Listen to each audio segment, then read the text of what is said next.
శక్తి తైలాభిషేక ఆరాధన ప్రతి నెల 2వ శుక్రవారం సమయం ఉదయం 10 గంటల నుండి. స్థలం కాపు కళ్యాణ మండపం, ఎన్ఎఫ్సిఎల్ రోడ్, ఆర్టీఓ ఆఫీస్ పక్కన, ఆర్ఆర్ నగర్, కాకినాడ. ప్రార్థనా శక్తి తైలాభిషేక ఆరాధన ప్రతి నెల 2వ శనివారం సమయం ఉదయం 10 గంటల నుండి. స్థలం కూరగాయల మార్కెట్ ఎదురుగా, government degree college road, Ravulapalem. ప్రార్థనా శక్తి తైలాభిషేక ఆరాధన జనవరి 22 బుధవారం సమయం ఉదయం 10 గంటల నుండి. Sri convention hall, CR Reddy women's college, Vatluru, Eluru. Yesayya నామములో మీకు వందనాలు తెలియపరుస్తూ ఉన్నాను. ప్రియులరా, ఈ దినము కొరకు దేవుడు సిద్ధపరిచిన వాగ్దానాన్ని మనం స్వాధీనపరచుకుందాం. పరిశుద్ధ గ్రంథము నుండి యోబు గ్రంథము 11వ అధ్యాయము 17వ వచనాన్ని మనం ధ్యానం చేసుకుందాం. ప్రభు నిన్ను దర్శిస్తూ ఉన్నారు. యోబు గ్రంథం, జోబ్ చాప్టర్ 11 వర్స్ 17. అప్పుడు నీ బ్రతుకు మధ్యాహ్న కాల తేజస్సు కంటే అధికముగా ప్రకాశించును, చీకటి కమ్మినను అది అరుణోదయం వలె కాంతిగా ఉండును. దేవునికి మహిమ కలుగును గాక. మళ్ళీ చదువున అండర్లైన్ చేసుకోండి, చూసుకోండి. అప్పుడు నీ బ్రతుకు మధ్యాహ్న కాల తేజస్సు కంటే అధికముగా ప్రకాశించును. ఏంటి చీకటి, ఏంటి కష్టం, నేనేంటి, నాకు ఈ బాధలేంటి, అసలు నాకు సంబంధం లేని బాధల్లో నేను ఎలా ఇరుక్కుపోయాను అని అనుకుంటున్నావు? ఈ బాధల్లోంచి బయటకు రావడానికి దారి లేదు, నాకు చావే గతి. ఎటు చూసినా అన్ని చీకటి అయిపోయింది. బ్రతుకే ఏ మార్గము కనబట్టలేదు. అప్పులు తీరే దారి లేదు, రోగం తగ్గే దారి లేదు, సమాధానం కలిగే దారి లేదు, మళ్ళా ఒకటయ్యే దారి లేదు. అది అనేక రకాల సమస్యలను ఇరుక్కుపోయి ఉండవచ్చు. కానీ ఈ దినము దేవుడు నీతో మాట్లాడుతున్నాడు. నీ బ్రతుకు మధ్యాహ్న కాల తేజస్సు కంటే, మధ్యాహ్నం ఆఫ్టర్ 1:30 2 ఆ టైంలో సన్ రైజ్ ఎలా ఉంటుంది, సూర్యరశ్మి ఎలా ఉంటుంది, సూర్యుడు ఎంత మిట్ట మధ్యాహ్నం ఎంత ఉంటుందో దానికంటే తేజస్ అంటే గొప్ప వెలుగు దేవుడు నీకు అనుగ్రహిస్తూ ఉన్నాడు. ఎంత కష్టము బాధని ఏడుస్తున్నావో అంత గొప్ప టాప్ లెవెల్కి ఆయన తీసుకెళ్ళి పెట్టబోతున్నాడు. నేను నమ్మితే 7 మార్లు ఆమెనని చెప్పు. 1 2 3 4 5 6 7. మధ్యాహ్న కాల తేజస్సు వలె. ఏం తేజస్సు అండి! అప్పులో ఊరుకుంటారా, వాళ్ళు ఊరుకుంటారా? రోగం ముదిరిపోతే తేజస్సు అంటే ఎక్కడ వస్తుందని అనుకుంటున్నావేమో. దేవుడు అబద్ధికుడు కాడు. సమూయేలు ప్రవక్త అంటాడు, ఇశ్రాయేలీలకు ఆధారమైన వాడు నరుడు కాడు. ఏం మాట్లాడుతున్నారు మీరు? ఆయన మనతో మాట్లాడుతున్నాడు. నాకు చెప్పి ఏదో వర్తమానం పంపించాడు అన్నంత మాత్రాన్ని మీకు లోకు అయిపోతున్నాడు. ఆయన మనిషి అనుకుంటున్నారా? ఇశ్రాయేలీయులారా మీకు ఆధారమైన వాడు నరుడు కాడు, ఆయన దైవ కుమారుడు. దేవునికి మహిమ కలుగును గాక. ఆయన పెద్ద శక్తి, ఆయన గొప్ప దైవ శక్తి. చీకటిని వెంటనే అలా యూటర్న్ చేసేస్తాడు. సూర్యుడు చెప్పాడు అనుకుని ఆగిపోతాడు, చంద్రుడు చెప్పాడు ఆగిపోతాడు. ఒకవేళ చంద్రుడి ప్లేస్లో చంద్రుడు ఆగిపో అని సన్ వదిలేడు అనుకోండి, సూర్యుడు వచ్చేస్తాడు. ఏదైనా చేయగలలేదు. నీ అప్పులు తీరవా? నీ అప్పులు ఐశ్వర్యంగా మారవా? నీ రోగము ఆరోగ్యంగా మారదా?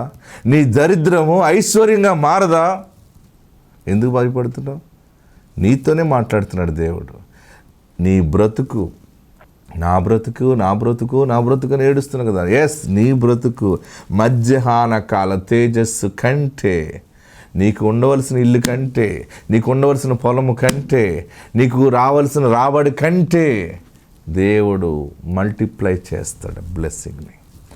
విస్తారమైన దీవెనలు కుమ్మరిస్తాడంతే. అబ్రహాము దీవెనలు నువ్వు చూస్తావు, ఇస్సాకు దీవెనలు నువ్వు చూస్తావు, యాకోబు స్వాస్థ్యము లాంటి స్వాస్థ్యములో నువ్వు అడుగు పెడతావు.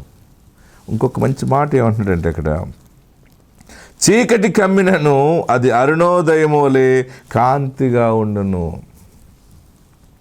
అంటే సమస్యలో ఉన్నావు, సమస్యలో ఉన్నా కానీ ఉపశమనం దొరుకుతుంది అనమాట. తాత్కాలికంగా ఎక్కడికి వెళ్ళి, ఒక ఎగ్జాంపుల్ మీకు చెప్తాను. ఎక్కడికైనా వెళ్ళి ఒక ప్లేస్లో ఇరుక్కుపోయావు, రావటానికి లేదు అక్కడి నుంచి. అక్కడ 3-4 డేస్ నీకు దగ్గరగా అక్కడి నుంచి వెళ్ళటానికి వెహికల్స్ లేవు. ఒక చోట ఇరుక్కుపోయావు, ఆహారం లేదు, ఏమీ లేదు. ఎవరో దారి వెళ్ళే వాళ్ళు ఎవరో కొంచెం ఆహారం నీకు పెట్టే ఉండొచ్చు. పెడితే నీకు ఎంత సంతోషంగా ఉంటుంది. అమ్మా నేను తెచ్చుకున్నాను కానీ నాకే తెచ్చుకున్నాను, నీకు కూడా కొంచెం ఆహారం పెడతానని. కొంచెం ఆహారం పెట్టాను, అమ్మయ్య కొంచెం ఆహారం పెట్టారు, కొంచెం ఇంకొకరు ఈ సాయంత్రం ఎవరు పెడతారు, రేపు ఎవరు పెడతారు. అది నువ్వు ఆహారం అడిగి తినే స్థితి కాదు నీది. కానీ నువ్వు ఉన్న సిచ్యువేషన్లో అది కూడా దొరకకపోతే చచ్చిపోతానేమని భయపడతావు కదా, అలాగనమాట.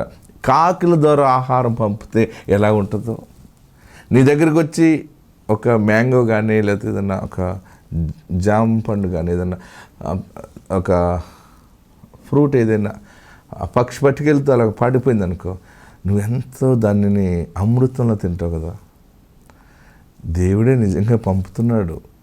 ఈ జామ పండు దొరకకపోతే, ఈ మ్యాంగో దొరకకపోతే, ఈ ఖర్జూరం దొరకకపోతే, ఈ దారిలో వారు ప్రయాణం చేసేవారు ఇక్కడ ఆగి భోజనం చేయకపోతే నాకు ఎలా తెలుస్తుంది?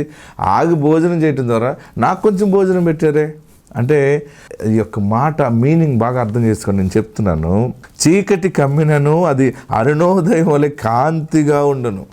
పెద్ద సమస్య వచ్చినా కానీ అందులో నీకు ఊరట దేవుడిస్తాడు, నువ్వు బ్రతకటానికి, నువ్వు జీవించటానికి.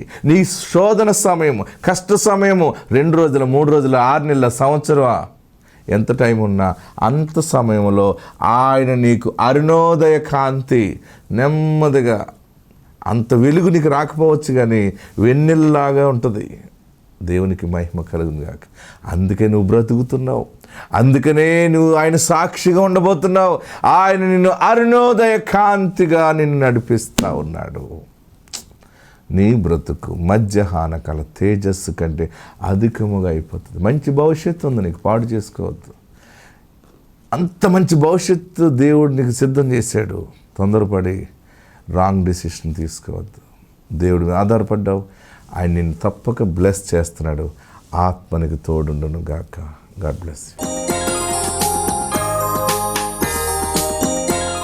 ఒక సేవకుడుగా, వాగ్దానం ద్వారా పుట్టిన దైవజనుడిగా దేవుడు నా నోటి నుండి మీకు ప్రకటించేది, మీరు ఏడవబోకండి. అన్ని విషయాల్లో విడుదల అవుతుంది. మీరు చెర నుండి విడుదల అవుతుంది, తాకట్టు నుండి బయటకు వస్తుంది, బానిసత్వం నుండి బయటకు వస్తారు, సమకూర్చబడతారు. మీకున్న చిన్న చిన్న మంచి ఆలోచనలు ఏమున్నాయో మీరు ఆలోచించి మర్చిపోయారేమో, కానీ నువ్వు ఆలోచించి దేవుడికి చెప్పింది ఏది ఆయన మర్చిపోలేదు. ఆయన నెరవేరుస్తున్నాడు.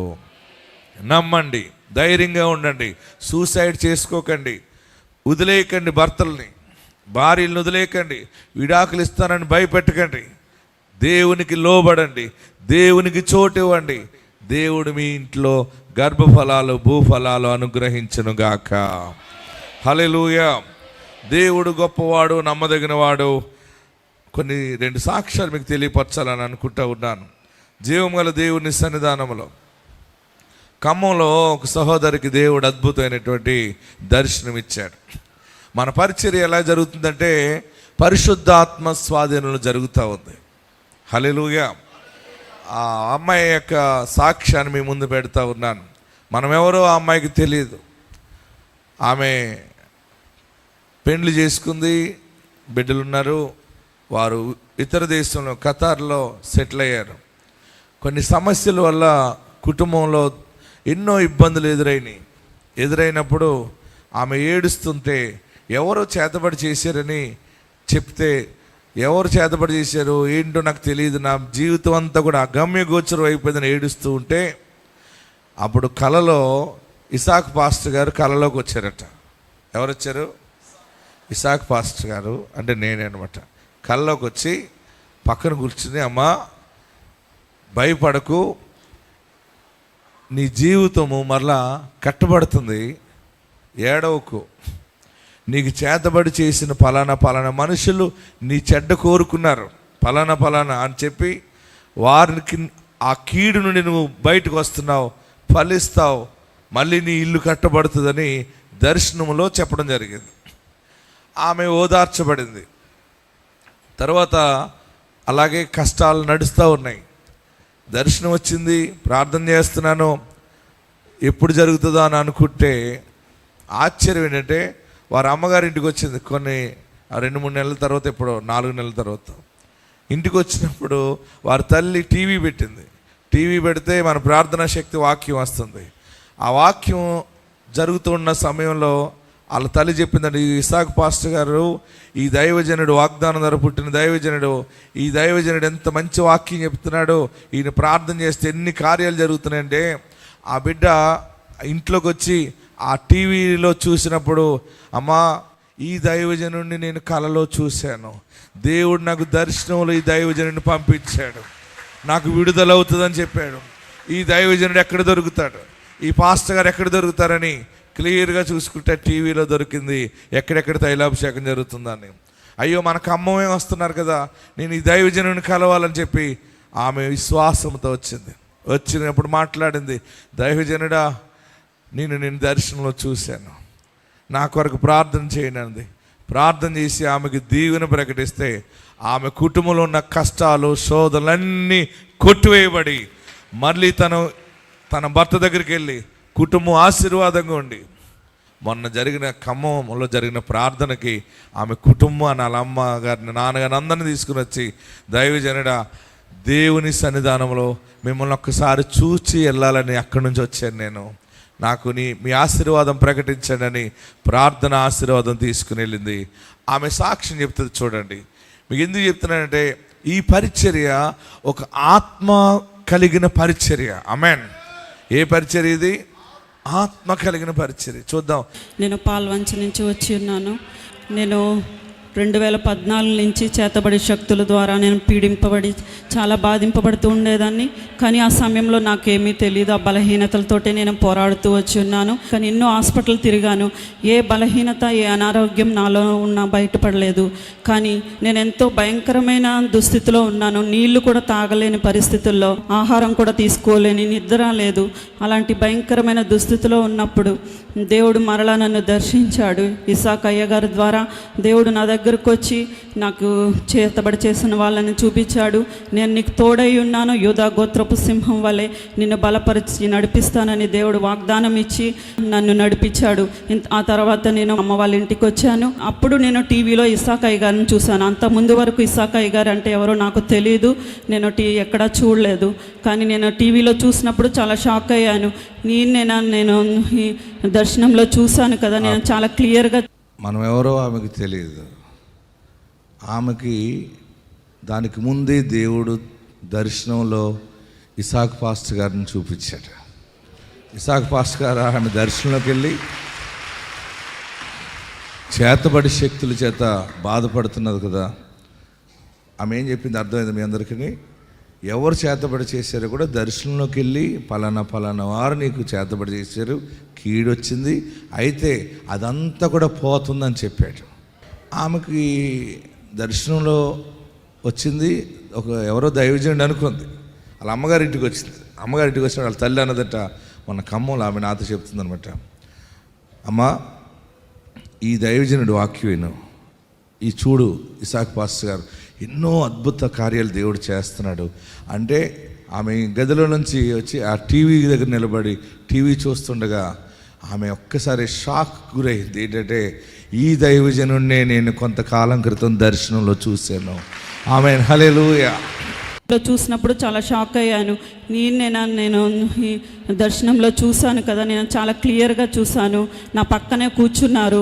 నేను నీకు తోడై ఉన్నాను, నిన్ను నడిపిస్తాను, నిన్ను చివరి వరకు నడిపిస్తాను, నన్ను బలపరుస్తానని వాగ్దానం ఇచ్చిన దేవుడు ఆయన రూపంలో వచ్చి నన్ను దర్శించారు. ఆ విధంగానే నేను జూలై 14th నేను వచ్చి ఇసాక్ అయ్య గారిని కలిశాను. నేను ప్రార్థన చేయించుకుని అప్పుడు నేను తిరిగి, మేము ఖతార్లో ఉంటాము, మేము తిరిగి నేను మరలా ఖతార్కి వెళ్ళిపోయాను. ఎప్పుడైనా బలహీనతలో ఉన్నప్పుడు, లేదంటే ఎప్పుడైనా నిరాశలో ఉన్నప్పుడు అయ్యగారు వాక్యాలు పెట్టుకుని వింటూ ఉంటాను. నాతోనే మాట్లాడుతున్నట్టు, నా కోసమే మాట్లాడుతున్నట్టు ఎన్నోసార్లు నాకు నువ్వు దర్శించారు. ఆ విధంగా మా కుటుంబాన్ని అంతటిని కూడా దేవుడు బలపరిచినందుకు దేవునికి స్తోత్రం. మా అమ్మ కూడా చాలాసార్లు శరీరంలో ఎన్నో బలహీనతలు, భయంకరమైన షుగర్ వ్యాధితో, మోచేతి నొప్పులతో బాధపడుతున్నప్పుడు కూడా అయ్యగారు ఇచ్చిన ప్రార్థనా తైలంను ప్రార్థించుకుని ఆ తైలం తాగి ఆ తైలాన్ని రాసుకున్నప్పుడు దేవుడు అద్భుతమైన రీతిగా ఇప్పటి వరకు కూడా ఏ నొప్పి, బాధ లేకుండా అనుగ్రహించాడు. ప్రభువుని స్తుతిద్దాం. ఆమేన్. హల్లెలూయా. దేవునికి మహిమ కలుగును గాక. హల్లెలూయా. చాలా మందికి దేవుడు దర్శనంలో మన పరిచర్యని మనల్ని చూపిస్తున్నాడు. ఒక మాట మీకు తెలియపరిచి ముగించాలనుకుంటున్నాను. ప్రకటన గ్రంథం 22వ అధ్యాయము, ప్రకటన గ్రంథం 22వ అధ్యాయము మనం చూస్తున్నప్పుడు ఈ సంవత్సరంలో దేవుడు మరొక అద్భుతం చేయబోతా ఉన్నాడు. ఈ వాక్యంలో దేవుడు మీకు ఇచ్చింది ఏంటంటే, కోల్పోయింది తిరిగి మనం పొందుకోబోతా ఉన్నాం. ఆదాముని దేవుడు తయారు చేశాడు. ఆదాము ఎముకలలో ఒక ఎముకను తీసి స్త్రీగా నిర్మించి ఆమెను భార్యగా అక్కడ అనుగ్రహించాడు. ఈ ఆదామవలు దేవుడు చెప్పిన పని చేయలేదు. దేవుడు ఏది వద్దన్నాడో ఆ పని చేశారు. ఆ పని చేయటం వల్ల దేవుడు ఏమో ప్లాన్ చేసుకున్నాడు. ఏం ప్లాన్ చేసుకున్నారంటే, ఈ ఆదాముని అవ్వకి కొన్ని రోజులు చూసిన తర్వాత వీరికి జీవవృక్ష ఫలాన్ని భుజింప చేద్దామని చెప్పి ఆ ఏదైనా తోటలో జీవవృక్షాన్ని దేవుడు నిలబెట్టాడు, అక్కడ మొలిపింప చేశాడు. అయితే దేవుని మాటకి విరుద్ధంగా జీవించటం ద్వారా దేవుడు ఆదాము అవ్వల్ని ప్రశ్నించాడు. ఆదాముని అడిగాడు, ఆదామా నువ్వెక్కడున్నావు? అంతవరకు ఆదామా అనేటప్పటికి దేవుని పిలుపుకి స్వరానికి ఆదాము పరిగెత్తుకుని వచ్చేస్తూ ఉండేవాడు. హల్లెలూయా, గట్టిగా హల్లెలూయా చెప్పండి, ఇంకా గట్టిగా హల్లెలూయా చెప్పండి, ఇంకా గట్టిగా హల్లెలూయా చెప్పండి. ఏదైనా తోట అంటే చాలా పెద్ద తోట, అది బాగా గమనించండి. నేను ఆ తోట అంతా తిరిగి వచ్చాను మొన్న. ఎక్కడ? ఏదైనా తోట అంతా తిరిగాను. ఆ ఏదైనా తోట ఎక్కడుంది అనుకుంటున్నారు? అది ఇరాన్, ఇరాక్, ఇజ్రాయెల్, పాలస్తీనా, సిరియా, అదంతా కూడా ఈజిప్ట్, అదంతా కూడా ఏదైనా తోట అనమాట. మనిషికి తోట మనకి 100 ఎకరాలు ఉంటుంది, 200 ఎకరాలు ఉంటుంది. బాగా పెద్ద ధనవంతుడు అంటే 500 ఎకరం ఉంటుంది, 1000 ఎకరం ఉంటుంది. అమ్మా ఆయన పెద్ద ధనవంతుడు, చాలా ఎకరాల ఆస్తుందని. కానీ భూమిని ఆకాశమును చేసిన దేవుడు వేసుకునే తోట కొన్ని లక్షల ఎకరాలు. అది ఆమేన్ హల్లెలూయా. ఎన్ని ఎకరాలు? కొన్ని లక్షల ఎకరాలు. ఆ లక్షల ఎకరాల్లో ఉన్నటువంటి ప్రథమ స్థానాలు చాలా ఉన్నాయి. ఏదైనా తోట ఇదంతా అనమాట. దేవుడు అన్ని చేసి ఒక్కొక్క స్థలంలో ఒక్కొక్క ఆశ్చర్యాన్ని చేసి ఎక్కువ కార్యాలు, అంటే ఆదామును చేసిన ప్రదేశము జెరూసలేం. ఆ గీహోను నది దగ్గరలో ఆదామును దేవుడు చేశాడు. మంచి చెడ్డలు తెలివినిచ్చే వృక్షము కూడా అక్కడే ఉంది ఇజ్రాయెల్లో. దేవుడు అన్ని చేశాడు. ఒకరోజు దేవాతి దేవుడు ఆదాముకు చెప్పాడు, ఈ వృక్షములలో నీకు నచ్చినవన్నీ తిను, కానీ ఒక చెట్టు వృక్ష ఫలాన్ని నువ్వు తినొద్దు, దాన్ని తిన్నావంటే నాకు నీకు బంధం దిగిపోద్ది అన్నాడు. హల్లెలూయా, హల్లెలూయా, గట్టిగా హల్లెలూయా చెప్పండి. తినలేదు ఆదాము. సాతాను పాము రూపంలో చెట్టు దగ్గరికి ఉండి ఆయన భార్య ఆయన అవ్వను అన్నది, ఈ చెట్టు ఫలం తింటే మీరు గొప్పోళ్ళు అవుతారు, మీరు చావనే చావరని చెప్పడంలో అవ్వ తిని ఆదాముకి పెట్టింది. ఆదాము కూడా కాదనకుండా తినేసాడు. ఆ ఫలము దేవుడు తినవద్దు అన్నప్పుడు తిన్నారు కనుక దేవుడు ఆదాము అవ్వల్ని దూరం చేశాడు. దేవుడు వచ్చి మాట్లాడుతూ ఉండేవాడు. ఎక్కడ మాట్లాడేవాడు అంటే, బైబిల్ సర్వే చేసి థియాలజికల్గా ఆలోచన చేస్తే దొరికిన ఆధారాలు ఏంటంటే, సీనాయి పర్వతం దగ్గరికి వచ్చి దేవుడు పిలిచాడు. ఆమేన్ హల్లెలూయా. మొట్టమొదటిగా దేవుడు ఆదాముతో మాట్లాడుతూ కోపం వచ్చింది రోజుని. కోపం వచ్చినప్పుడు ఆకాశం నుండి కిందకి దిగి యెహోవా దేవుడు, ఏ ఆదామా రా అన్నాడు. అంతే. ఎక్కడున్నావు అన్నాడు. పలానా చోట రా, ఇలా రా అన్నాడు. ఇలా రా అన్న వెంటనే ఆదాము అప్పటికప్పుడు దేవాది దేవుని సన్నిధిలో వచ్చిన పిలుపుకి బయలుదేరి వచ్చింది సీనాయి పర్వతం. ఎక్కడ సీనాయి పర్వతం మీద దేవుడు ఆదాముతో మాట్లాడాడో అక్కడే మరలా మోషేతో దేవుడు మాట్లాడాడు. ఆమేన్ హల్లెలూయా.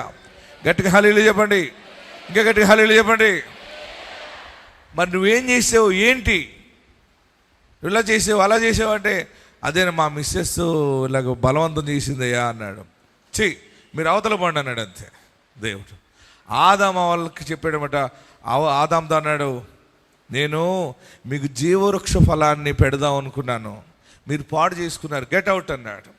ఆ ఏదేను తోట నుండి ఆదాము ఇలా మన వైపు వచ్చేసాడు. ఆమేన్, హల్లెలూయా.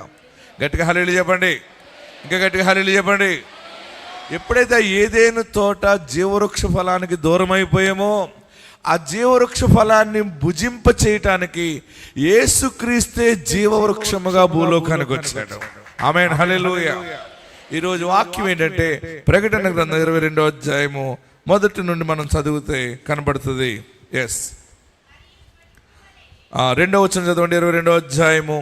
ఆ పట్టణపు రాజవీధి మధ్యను ప్రవహించుట ఆ దూత నాకు చూపెను.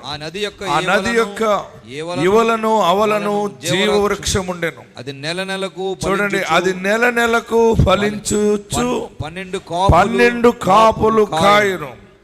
ఆ వృక్షం యొక్క ఆకులు జనములను స్వస్థపరచుటకై వినియోగించును. ఇక మీదట శాపగ్రస్తమైనది ఏది దానిలో ఉండదు. దేవుని యొక్కయు గొర్రె పిల్ల యొక్కయు ఆయన సేవించుచు ఆయన ముఖదర్శనము చేయుచుందురు. ఆమేన్. దేవునికి మహిమ కలుగును గాక. ఆనాడు కోల్పోయిన ఆదాము బంధము, దేవునికి దూరమైన బంధాన్ని మళ్ళీ మరలా ఆదాము మీద ఉన్న ప్రేమ. ఎందుకు ఆదాము మీద ప్రేమ అంటే ఆదాముని ఆయన పోలికలో చేసుకున్నాడు. ఆదాము సంతానమైన మనందరి కొరకు మరలా భూలోకానికి మానవ రూపంలో వచ్చినటువంటి గొప్ప జీవ వృక్షము నజరేయుడైన యేసు. ఆమేన్, హల్లెలూయా. మీ అందరికీ జీవవృక్ష ఫలాన్ని భుజింప చేస్తాను అన్నాడు. జయించువానికి నేను జీవవృక్ష ఫలాన్ని భుజింప చేస్తాను. ఈ సంవత్సరము దేవుడు తన దాసుని ద్వారా మీకు ప్రకటిస్తున్న గొప్ప మాట ఏంటంటే, ఈ జీవవృక్ష ఫలం యొక్క విశిష్టతలో కనపడేది ఏంటంటే, 2వ వచనంలో ఏమన్నాడు? ఇవలను అవలను జీవవృక్షం ఉండెను, అది నెలకు, అందరు చెప్పాలి, గట్టిగా చెప్పాలి, నెలకు ఫలించుచు 12 కాపులు కాయును. ఆమేన్. మనకి ఈ సంవత్సరం దేవుడు 12 మాసాలకు సంబంధించిన 3 రకాల వాగ్దానం ఇచ్చాడు. ఈ దినము ఆశీర్వాదం ప్రకటించి వెళ్తున్నాను, నేను దీవెన ప్రకటించి వెళ్తున్నాను. ఆయన దూతగా, ఆయన సేవకుడిగా పరిశుద్ధాత్ముడు మీ మీద అభిషేకం ద్వారా ముద్రించబోతా ఉన్నాడు. నీ పిల్లలు, నీ కుటుంబము నెల ఫలింపు అనేది మీరు చూడబోతా ఉన్నారు. 12 నెలలు 12 కాపులు కాస్తారు. ఆమేన్. ఎవరెవరికి కష్టం వచ్చినా, ఎవరెవరికి నష్టం వచ్చినా, పరిస్థితులు తారుమారైనా గాని జీవవృక్షమైన యేసు నామాన్ని ధరించిన నీ కుటుంబం మాత్రం చెదిరిపోదు. 12 కాపులు కాస్తారు. 12 మాసాలు దీవెనగా ఉంటారు. 12 మాసాలు మీ ప్రయాణాలు జయమవుతుంది. 12 మాసాలు మీ వ్యాపారాలు ఆశీర్వాదంగా ఉంటుంది. 12 మాసాలు నీ సేవ దీవెనకరంగా ఉంటుంది. 12 మాసాల వ్యవహారాలు, పాడి పంటలు, అభివృద్ధి సమస్తములో దైవాశీర్వాదంతో కాపు కాయును. నమ్మిన చేతులు పైకి గట్టిగా చప్పట్లు కొట్టి 7 మార్లు ఆమేన్ అని చెప్పండి. 1 2 3 4 5 6 7 వాగ్దానం చేసిన వాడు నమ్మదగిన వాడు. ఇంతవరకు ఎంత చేసినా చిల్లి కొండలో పడిపోయినట్టుగా నీరు వెళ్ళిపోయినట్టు వెళ్ళిపోయిందేమో. ఇక నీ కొండకి చిల్లులు లేవు. ఇంకా నీ కొండని ఒక ఇత్తడి ప్రాకారమైన ఆయన హస్తము కాపాడుతా ఉంది. ఎవడు నీ కొండను కొట్టలేడు. ఇక నీ కొండను పగలగొట్టడానికి ఎవడు సరిపోడు. నీ ఆశీర్వాద బాణ చుట్టూ ఆయన ప్రొటెక్షన్ ఉంది. అందరూ లేచి నిలబడి ఎక్కడున్న వారు అక్కడే. చెర నుండి విడుదల. నీ బంగారం, నీ వస్తువులు, నీ ఆస్తి పేపర్లు, నీ కేసులు, నీ గొడవలు అన్నిటి నుండి దేవుడు విడుదల చేస్తాడు. 2 చేతులు ఆకాశం వైపు ఎత్తండి. ఆయన నిన్ను అనాథగా విడవలేదు. ఆయన నిన్ను అనాథగా విడవలేదు. నాకెవరున్నారు అని ఏడుస్తున్నావా? బలమైన వాడు ఉండగా ఇంకెవరు కావాలి నీకు? చేతులు లాగుతున్న 2 చేతులు పైకెత్తి, నాకు నువ్వు కావాలయ్యా.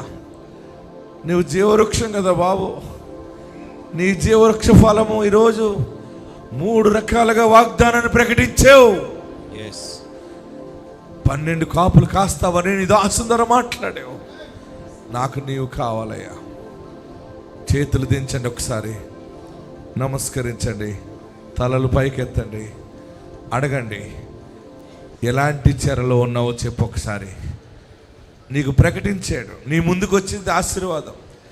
మీరు నమ్మగలిగితే మీరు ఇక్కడి నుంచి తైలాభిషేకం అయిన మరుక్షణమే వెళుతున్నప్పుడు జర్నీలోనే ఆ వెలుగు చూస్తారు. ప్రయాణంలోనే వర్తమానాలు వింటారు, శుభవార్తలు. మీరు ఇంటికి వెళ్ళేటప్పటికి ఏ చీకటి ఇంటి దగ్గర ఉండదు. నీ ఇల్లు దీవెనకరంగానే ఉంటుంది. నీ ఇంటి మీద వెలుగు ఉంటుంది. యేసు మహిమ ఉంటుంది. అందరూ ప్రార్థనలో ఉండండి. పరిశుద్ధాత్ముడు నీ పక్షంగా ఉన్నాడు. అయ్యా, నీ ఎదుట నేను ఏదైనా పాపం చేస్తే క్షమించు బాబు, నన్ను పరిశుద్ధపరచు బాబు. నిన్ను రక్షకుడిగా అంగీకరిస్తున్నాను. నీ రక్షణ నాకు దయచ్చే. వేషధారిగా ఉండను బాబు. నా గుండె నిండా ఏ వస్తువు పెట్టుకోను, ఏ యొక్క వాహనం పెట్టుకోను, ఏ మనిషిని పెట్టుకోను, ఏ ఆస్తిని నా హృదయంలో పెట్టుకోనయ్యా, నా గుండెలో పెట్టుకోనయ్యా. నిన్ను ఒక్కడే పెట్టుకుంటానయ్యా. నువ్వు నాకు కావాలయ్యా. నా ఇంట్లో నీవు ఉండాలి బాబు. నీ సన్నిధి నాకు కావాలి బాబు. నీ ప్రకారం నాకు కావాలి బాబు. నీ సన్నిధి నాకు కావాలి బాబు. నీ ప్రభావం నాకు కావాలి. నీ అభిషేకం నాకు కావాలి. అందరూ ప్రార్థనలో ఏకీవించండి. అందరూ ప్రార్థన చేయండి. నా పాపాలు క్షమించండి, నా పాపాలు క్షమించండి, నన్ను పరిశుద్ధపరచండి. దేవుని వాక్యానికి సిద్ధపడదాం. అందరం ప్రార్థనలో ఉందాం. హల్లెలూయా.